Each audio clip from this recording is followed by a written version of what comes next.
E tem aí o Cuca, tá? Não, né? A coletiva do Cuca aí. A gente tem um trecho do Cuca sobre essa partida contra o Palmeiras. Fez as duas linhas de 4, defendeu da metade do meio campo para trás e pôs o Dudu de meia. Abrindo de um lado o Rony, do outro o Scarpa, com o Veiga e o Zé Rafael de volantes. Então afunilou e o que tínhamos de homem a mais eram os dois zagueiros. Era o Alonso e o Natan, para ter um início de jogada. E abrimos bem os pontas, o Ademir, o Keno, para ter o Jair, para ter o Nacho, que depois a gente pôs, o Zaratio como os meias para chegar à frente. A contenção do Natan e a liberdade para os laterais. Mas como eles estavam muito afunilados atrás, ficava até perigoso o contra-ataque, porque eles têm jogadores com esse perfil. Nós não tivemos assim uma jogada individual ou um lance numa bola parada, que ocorreram diversas para nós, escanteios. As oportunidades claras. Tivemos com o Jair uma oportunidade muito clara de cabeça, uma com o Hulk, que acabou ela batendo na trave, uma outra que ele teve a chance e chutou fora. Mas eu também acho que é pouco por você ter 70% de posse de bola, mas improdutiva, porque o adversário fechou muito. Mas teve 2 a mais. 2 a mais não tem jogo, né? Amarra, não tem, some as bolas, tem 2 minutos de jogo.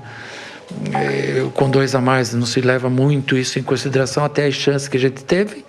Foi quando roubamos a bola e tivemos o contra-ataque, porque eles jogaram muito fechado. O Palmeiras, quando ele joga com o Atlético, ele sempre faz essa marcação bem atrás, bem segura, né? E levando a partida para uma bola parada, que é o forte do Palmeiras, já que eles não tinham a velocidade e até tiveram perigo na bola parada. E nos pênaltis, lamentar, batida de pênalti 5 primeiras perfeitas, né? Nosso goleiro acertou 4 cantos e não conseguiu, infelizmente, fazer nenhuma defesa. E eles foram eficazes nas 6 batidas que tiveram. Fomos perder a classificação na 6ª penalidade. Agora, estou vendo aqui algumas frases do Cuca que os colegas que cobrem Atlético estão publicando aqui na rede social. Tem 2 aqui que me chamaram a atenção.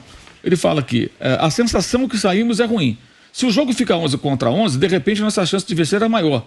Depois das expulsões, o Palmeiras não saiu mais. Não entendi. E o outro, ele fala aqui, ele fala aqui fala do Rubens, minimiza, né? Fala também aqui do Vargas, que eles vão avaliar a situação do Vargas, a expulsão que foi ridícula, né? E mais adiante, vamos digerir a derrota. Não estava nos planos, nos preparamos muito bem para os 2 jogos. Tínhamos 2 a 0 lá, aqui começamos bem, mas não fomos eficazes. Não tivemos a competência para vencer. Eu acho que é isso, né? Porque falar que os adversários tinham 2 a mais, a bola some. Cara, não dá. Não, ele dizia que é mais difícil ganhar. É mais difícil. Ô, Mauro, eu vou ter que te interromper. Com 11 e outro com 9. Eu vou ter que interromper rapidinho, porque a gente vai para um break na Rádio Jovem Pan AM e a gente se despede da Rádio Jovem Pan FM. Muito obrigado pela sua audiência. Seguimos no YouTube. Seguimos no YouTube já a coletiva do Abel Ferreira. E realmente, né, Mauro, não tem como o Cuca falar que o jogo foi mais difícil porque ele teve um jogador a mais. Não, aí cabe a ele encontrar soluções. Você tem um jogador a mais e 2 jogadores a mais, então o adversário se fechou. Então você vai abrir o campo, vai colocar 2 jogadores bem abertos para tentar abrir a defesa adversária. Você vai ter um homem de referência na área para tentar na bola aérea, alguém que faça um pivô ou que prenda os zagueiros. Ele não fez nada. Ele não mudou nada. O Cuca não fez nenhuma mudança no comportamento da equipe, nenhuma mudança de substituição, de posicionamento, nada. Ele continuou jogando da mesma maneira. E foi fazendo essas trocas, mantendo os 2 volantes, né, numa situação que o Palmeiras marcava lá atrás e não tinha mais como sair para pressionar. Uma troca de passes interminável entre os 2 volantes, os zagueiros e eventualmente os laterais. A bola ficava circulando entre eles ali e não acontecia nada. Em alguns momentos perdiam a bola do Palmeiras ainda, e o Palmeiras tentava iniciar um ataque. Isso aconteceu várias vezes durante o jogo. A atuação do Atlético foi uma coisa assim deplorável. E eu acho que o Cuca tem que fazer uma análise sobre o que o time dele apresentou. Porque uma coisa é você falar, o Turco Mohamed mudou e tal. Mas peraí, ele fez 4 jogos já. Se preparou para esse jogo. Ele conhece os caras. Ele teve jogadores, ele conhece os jogadores. O Danilo expulso com 29 do primeiro tempo. Então você tem o tempo ali de conversar com seus auxiliares, pensar ali no que vai fazer, e o intervalo para encontrar uma solução. E voltou igual para o segundo tempo. As mudanças foram coisa que o Abel, isso que o Beno falou, consertou, deixando que a cabeça de qualquer um passa assim, ó.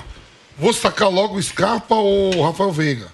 Ao mesmo tempo, eu vou sacar 2 caras que podem ir pros pênaltis. Ele colocou o Rony fazendo o que fez contra o Chelsea. Jogou pelo lado para marcar o jogador que é por aquele setor. E deixou o Dudu mais à frente. Eu vi mais atitude das mexidas do Abel do que do Cuca. Sim, ele inverteu o lado dos Scarpa, o Scarpa foi lá para o outro lado, reorganizou ali o time e deixou o Dudu na frente. Ele poderia, de repente, ter colocado um centroavante para tentar prender uma bola no ataque, cavar uma falta, poderia ter feito isso também, optou por não fazer, mas enfim, sustentou muito bem. Claro que o Atlético teve chance, teve bola na trave, o Jair perdeu uma bola de cabeça num raro momento que o Mariano encontrou um companheiro em condições de finalizar, mas é muito pouco. Vou precisar interromper que a gente está voltando. Estamos de volta à Rádio Jovem Pan, ainda com 100 mil pessoas no YouTube. Muito obrigado pela sua audiência, recorde hoje aqui no Canelada. Você não vai me dar os parabéns, não? Ué, eu te dou os parabéns, mas você tem que me dar R$100 também. Eu te dou parabéns e você me dá 100. Pô, parabéns, na verdade, mais 100. Né? É impressionante, Mauro César. Depois você fala que eu não sou malandro. Eu nunca falei que você é malandro, que você não é. Mauro César. Não falei nada. Mauro César. Eu falei. Olha pra mim. Não falei que você é malandro, nem que você não é. Eu já roubei do Vampeta. Nem falei que você é ladrão. Somando Tolima e Flamengo, Corinthians e Flamengo e Palmeiras e Galo hoje. Chuta! Não sei. Quanto que eu já ganhei do Pela gol? maneira que você se apresentou hoje no Bate-Pronto, falando que estava no Hotel 5 Estrelas. Roupão. Isso é uma quantia, eu vi. Uma quantia considerável. R$1.300. Já somo as custas do Vampeta. E que não deu pra ver, mas tava com uma pantufa ridícula. Tava com uma pantufa. Eu vim de pantufa e roupão. Hoje. Você perdeu. Eu te esperava muito no programa hoje. Mauro, Eu tava ansioso pela sua distância. presença. Mauro, não se surpreenda, já vi coisa. Já vi gente maior. Mas eu não tô falando que eu sou grande. Se Não, eu deixa eu falar cair, assim, peraí. eu quero cair abraçado pelos meus amigos. Peraí, deixa eu te falar. Você não vai me dar os parabéns pelos quantos? 150 mil? 140 mil parabéns, porque você cutucou a torcida do Palmeiras. E ontem Claro. do Flamengo? Ontem no Flamengo a gente bateu 103 mil. E quem pediu? Velho Vamp. Isso vale mais do que R$1.300. Olha só, é uma lição, realmente é um... Chico. Você é um gênio da comunicação. Ou seja, É isso. alguém vai te indenizar por causa disso? Continuamos na parada. Quanto mais Continuamos, estamos aqui, vamos apostar mais. Você chega grandão no dia seguinte é por causa dessas coisas, Tico. Agora. Pô, mas uma coisa, se o Cuca queria jogar 11 contra 11, lá em Minas ele jogou e tava ganhando de 2-0. E Também empatou tem isso. 2-2. Não é essas coisas que Mas é. ele jogou, ué. É muita desculpinha de treinador. Não, o Atlético também, né? teve todas as chances pra passar. Não pode lá reclamar. e aqui, né? Não tem. Não dá, não tem uma coisa. Não dá pra falar de árbitro, não dá pra falar de nada. O Atlético teve um monte de chance. Eu tive a oportunidade eu sou fã do Zico condicional. Pra mim, eu sou mais fã até do Zico do que do Pelé. Eu sou apaixonado pelo Galinho. E aí, Mauro, quando você me indicou lá veio no YouTube lá o jogo lá contra o Atlético Mineiro. Flamengo e Atlético Mineiro, lá em Goiânia. 81 Libertadores, o Wright expulsou 5 jogadores, né, Mauro? Hoje já seria, 4. hoje seria ridículo aquele campo lá, daqueles desenhos lá. Isso era moda na época. Era moda. Aí Pintava o a Zico grama. falou pra mim, o Zico de Galeão. E eu vi o jogo e tal. Ele falou, você acredita que... Eu não acreditei. Até hoje eu falo com o Reinaldo, que me chamou ele. O Zico não lembra bem se foi o Chicão ou se foi o Cerezo. Que o Wright falou, velho, se continuar a pancadaria, eu vou meter pra fora. E quando eu acabo de falar, quem dá o carrinho, quem dá aquela entrada criminosa é o Reinaldo no Zico. O Zico não acreditou. O Zico falou primeiro que era no campo do Atlético Mineiro, era no campo do Flamengo, não era lance de você ter que matar a jogada. O Zico fala isso. Então, não, eu tô falando isso que o Atlético não. Perguntar por que esse assunto. Porque o Atlético não pode, esse jogo vai entrar pra história, ele não pode reclamar que não teve a chance 2-0 no Mineirão. 2 jogadores a mais. Aqui, porque não é um jogo qualquer. De novo se encontraram na Libertadores 2 times, pra não alegar que teve interferência da arbitragem, pô. Isso que eu tô falando. Porque, ao mesmo tempo, você falou, o Éder foi expulso, porque o Éder mandou o Wright xingou. Não, o que o Zico fala é que ele falou, me expulsa se for homem, você não é homem pra me expulsar. E vai tomar no... Aí ele ainda fala que nem o Romarinho do Fortaleza falou essa semana, e o Davi Luiz falou no jogo contra o Atlético Paranaense. O Galinho, o Zico contando isso, falou, é um absurdo. Eu digo, lá atrás o cara falou, imagine hoje com... Então, pra dizer assim, que tem, você falando assim, a história, você sabe mais, eu comecei a gostar do Galo em 99, quando eu fui jogar a final. Corinthians e Galo, vi a torcida apaixonada e tal. Não ter que reclamar do dia de hoje. Não, nessa semana, porque tava 2-0, como o Bruno falou. Sim. Foi tudo favorável. Tudo favorável ao Atlético. E o ano passado também, Piperno. Pênalti aqui.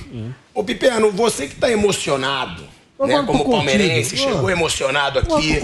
Agora, você já parou pra pensar que o Abel Ferreira, desde que ele chegou, ele nunca foi eliminado da Libertadores? O cara ganhou 2 Libertadores e agora já tá na semifinal da terceira. Sim. Olha que loucura, esse cara pode chegar no Palmeiras em 3 temporadas, que nem são 3 anos, né? Porque não são 3 anos dele ainda. 2 anos daqui 2 meses e meio. Então dá pra dizer 3 temporadas, não 3 anos, porque são 3 Libertadores já. O cara pode chegar na sua terceira final consecutiva. Porque é muito favorito, na minha opinião, contra o Atlético Paranaense, contra o Estudiantes. Agora, eu não sou tão otimista quanto tá, mas pra mim eu não vou ficar falando. Pra mim é muito favorito o Palmeiras, é muito favorito o Flamengo. Pra mim, lembrando como que diz vai o Mauro jogar César, sem escape e Danilo, vou imitar os amigos do Mauro César pra deixar ele com raiva. Meu Deus, eu vou cravar Flamengo e Palmeiras na final da Libertadores. Sem Danilo eu escape. adoro que ele tira o óculos. Quando eu falo, ele tira o óculos, ele fica inquieto. Eu penso aqui, até onde vai isso? Eu fico pensando. Eu não sei quem vai avançar. Se Estudiantes ou Atlético Paranaense. Já a gente vai mostrar a coletiva do Abel. E, ó, pra quem não sabe, no fundo ele me ama. Tá? Tem amor envolvido nisso. É que as pessoas não entendem. Agora, ele também não, mas tem. Tá, não é recíproco, né? Não é amor correspondido. Ô, Piperno, o Abel Ferreira pode chegar na terceira final consecutiva de Libertadores. O cara nunca foi eliminado. E foi contra o treinador, Piperno? E ele já cruzou contra o River Plate. Palmeiras? Não. Na história da Libertadores. O Tele chegou, 9-2, ganhou 2, perdeu a Tele fez isso. Agora, assim, ele consegue isso porque também é muito bom, trabalha muito. Tem um clube que dá essa estrutura para ele. No momento em que o futebol brasileiro tem mais grana que a concorrência, então a quantidade de rivais com condição de disputar com as mesmas forças e tal, hoje é muito menor. Quem são os adversários reais para ganhar uma Copa Libertadores? Veja, pelo amor de Deus, eu não estou querendo diminuir os méritos de um cara de quem eu sou fã. Mas hoje os rivais para ganhar a Libertadores são Flamengo, o Atlético Mineiro e eventualmente o Argentino. Ponto. Quer dizer, acho que não tem muito mais que isso. E tem uma outra coisa. Eu não sou tão otimista quanto você em relação já está na final, porque veja, o Palmeiras é melhor time que o Estudiantes e o Atlético Paranaense. Ok. O Palmeiras vai jogar sem 2 jogadores importantes. E, se passar o Atlético Paranaense, é uma coisa interessante. O Atlético Paranaense, de um mês para cá, ele ganhou do Palmeiras em São Paulo, do Atlético em BH e empatou com o Flamengo no Rio. Tudo bem, contra o Palmeiras ele ficou todo fechado, o Palmeiras finalizou 30 e poucas bolas e não fez nenhum gol. Contra o Flamengo ele ficou todo fechado, o Flamengo finalizou 20 e tantas bolas e não fez nenhum gol. Então isso pode acontecer, pegar o adversário que está num dia com a pontaria ruim. Agora, sobre o Atlético Mineiro tem uma outra coisa deliciosa, levantada pelo Estado de Minas. Dos últimos 10 gols que o Atlético tomou, 7 foram marcados por jogadores que atuaram no Cruzeiro. E hoje o Atlético é eliminado de um pênalti de um ex-cruzeirense. Do zagueiro Murilo. Pra te orgulhar, Mauro César Pereira, eu resolvi começar a acompanhar futebol argentino.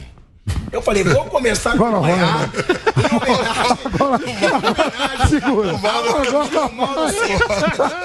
Agora vai. Vou acompanhar. Sabe o que eu descobri, Mauro? O Chacon foi ver o jogo do Chacarita para trazer informação para ele. O Chacon levou a namorada no jogo do Chacarita. Eu estudando futebol argentino. Valeu, Chacon. Eu estudei que o Estudiantes hoje é o 23º colocado do futebol argentino. Tem a menor importância. E que o Vélez é o 26º colocado do futebol argentino. E é mentira, você sabe que eu não minto pra você. Me passaram esses dados, mas... O Talheres também, você sabe o Talheres também. Mas o Talheres já foi embora, mas você falou isso aí. Agora, sério, eu acho que o Estudiantes pra mim é favorito, porque empatou fora e vai decidir em casa. Não é muito positivo pro Flamengo e pro Palmeiras saber que esses times, num campeonato que tem 28 clubes, né? Que é o Vélez, é o 26º. E o Estudiantes é o 23º? Não dá uma confiança maior? Eu acho que usar o Campeonato Argentino como régua para medir a capacidade desses adversários é uma armadilha, né? Pode se dar mal. Mas não mostra que é uma má fase dos dois? Não, assim? esses times estão literalmente andando no campeonato local. Eles estão voltados para a Libertadores. Não tem condições de brigar no Campeonato Argentino e brigar na Libertadores. Então, como não tem rebaixamento para eles, que tem lá a média dos 3 últimos anos, eles têm um promédio. Protege. Então, você tem a média dos 3 últimos anos. Se você está com uma boa pontuação, você não vai cair. Então, você faz o quê? Você vai jogar tudo para a Libertadores. É o que eles estão fazendo. Os três estavam fazendo. Eu prefiro lembrar, por exemplo, que o Estudiantes perdeu jogadores e tudo mais, mas é uma boa equipe, é uma equipe que tem tradição. Que se amanhã eliminar o Atlético, ela vai tentar dificultar o Palmeiras. Usou muita bola parada. É um jogo perigoso. É um time que joga num estádio onde a torcida fica muito em cima, tem 4 títulos da Libertadores. Palmeiras e Estudiantes se jogarem, caso passe pelo Atlético, claro que o Palmeiras é favorito. Mas todo cuidado é pouco. E o Vélez eliminou o River Plate. E no primeiro jogo deu amasso no River Plate. Foi 1-0, só era para ser mais. O pessoal ficou lembrando muito do gol lá no lado do Matias Soares, porque o VAR interveio, com a bola bateu no braço do jogador do River Plate, que aliás levaria para os pênaltis, né, porque seria 1-0 ali. No primeiro jogo, para o Vélez ter ganho demais. Então, eu acho que não dá para usar o Campeonato Argentino como referência. Porque é a mesma coisa você achar que o Fortaleza, que estava em último no Brasileiro até outro dia, é um time ruim. Não é um time ruim. Não é um time ruim, pelo contrário, é uma boa equipe, tanto que se classificou no grupo, tinha o River, tinha um Colo-Colo.